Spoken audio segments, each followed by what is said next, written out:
श्रीमद्भागवत महापुराण नवम स्कंध अध्याय 2 पृषद आदि मनु के 5 पुत्रों का वंश। श्री सुखदेव जी कहते हैं, परीक्षित, इस प्रकार जब सुधुमन तपस्या के लिए वन चले गए तब वैवस्वत मनु ने पुत्र की कामना से यमुना के तट 100 वर्ष तक तपस्या की। इसके बाद उन्होंने संतान के लिए सर्वशक्तिमान भगवान श्री हरि की आराधना की और अपने ही समान 10 पुत्र प्राप्त किए, जिनमें सबसे बड़े इक्ष्वाकु थे। उन मनुपुत्रों में से एक का नाम पृषद था। गुरु वशिष्ठ ने उसे गायों की रक्षा में नियुक्त कर रखा था, अतः वह रात्रि के समय बड़ी सावधानी से वीर आसन से बैठा रहता और गायों की रक्षा करता। एक दिन रात में वर्षा हो रही थी। उस समय गायों के झुंड में एक बाघ घुस आया। उससे डरकर सोई हुई गायें उठ खड़ी हुई। वे गौशाला में उधर उधर भागने लगी। बलवान बाघ ने एक गाय को पकड़ लिया। वह अत्यंत भयभीत होकर चिल्लाने लगी। उसका वह क्रंदन सुनकर पृषद गाय के पास दौड़ आया।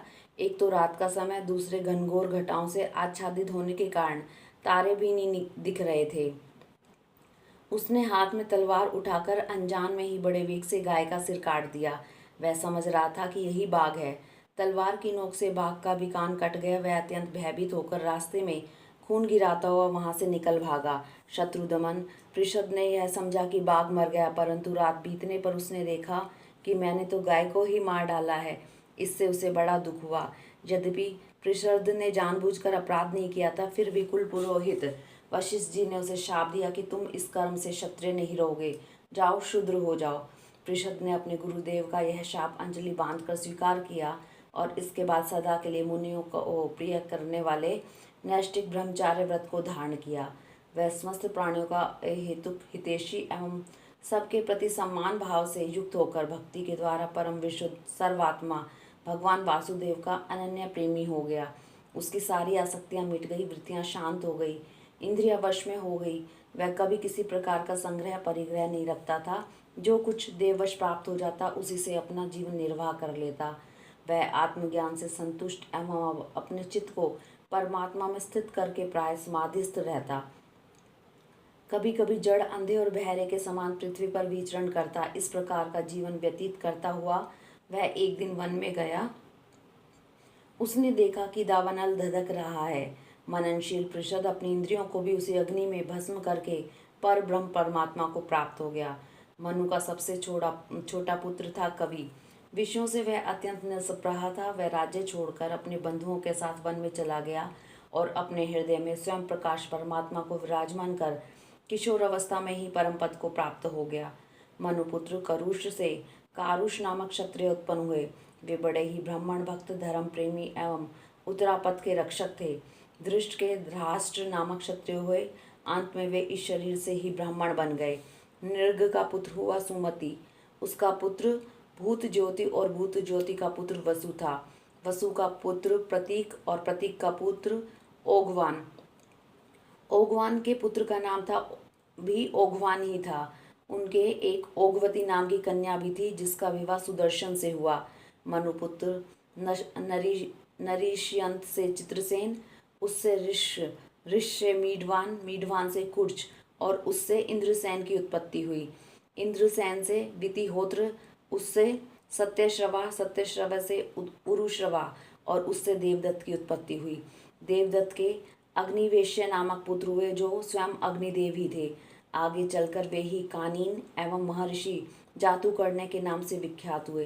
परीक्षित, ब्राह्मणों का अग्निवैश्यायन गोत्र उन्हीं से चला है। इस प्रकार नृष्यंत के वंश का मैंने वर्णन किया है। अब दिष्ट का वंश सुनो। दिष्ट के पुत्र का नाम था नाभाग। यह उस नाभाग से अलग है जिसका मैं आगे वर्णन करूंगा।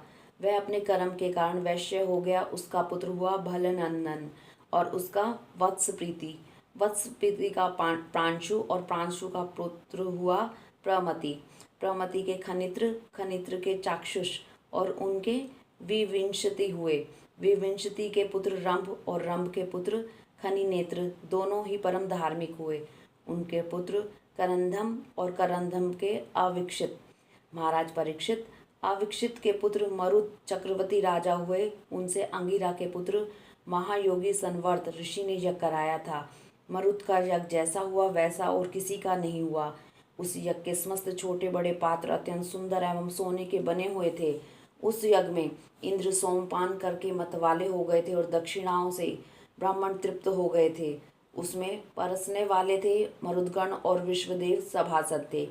मरुत के पुत्र का नाम था दम, दम से राज्यवर्धन, उससे सुधृति और सुधृति से नर नामक पुत्र की उत्पत्ति हुई। नर से केवल, केवल से बंधुमान, बंधुमान से वेगवान, वेगवान से बंधु और बंधु से राजा तृणबिंदु का जन्म हुआ। तृणबिंदु आदर्श गुणों के भंडार थे। अप्सराओं में श्रेष्ठ अलम्बुषा देवी ने उनको वरण किया, जिससे उनके कई पुत्र और इडविडा नाम की एक सुकन्या उत्पन्न हुई।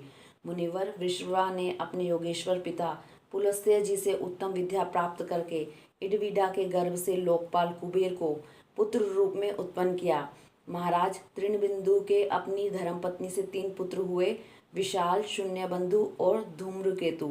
उनमें से राजा विशाल वंशधर हुए और उन्होंने वैशाली नाम की नगरी बसाई। विशाल से हेमचंद्र, हेमचंद्र से ध्रुमाक्ष, ध्रुमाक्ष से संयम और संयम से 2 पुत्र हुए, कृशाश्व और देवज। कृशाश्व के पुत्र का नाम था सोमदत्त। उसने अश्वमेध यज्ञों के द्वारा यज्ञपति भगवान की आराधना की और योगेश्वर संतों का आश्रय लेकर उत्तम गति प्राप्त की। सोमदत्त का पुत्र हुआ सुमति और सुमति से जन्मजय। ये सब तृणबिंदु की कीर्ति को बढ़ाने वाले विशाल वंशी राजा हुए। हरिओम तत्सत।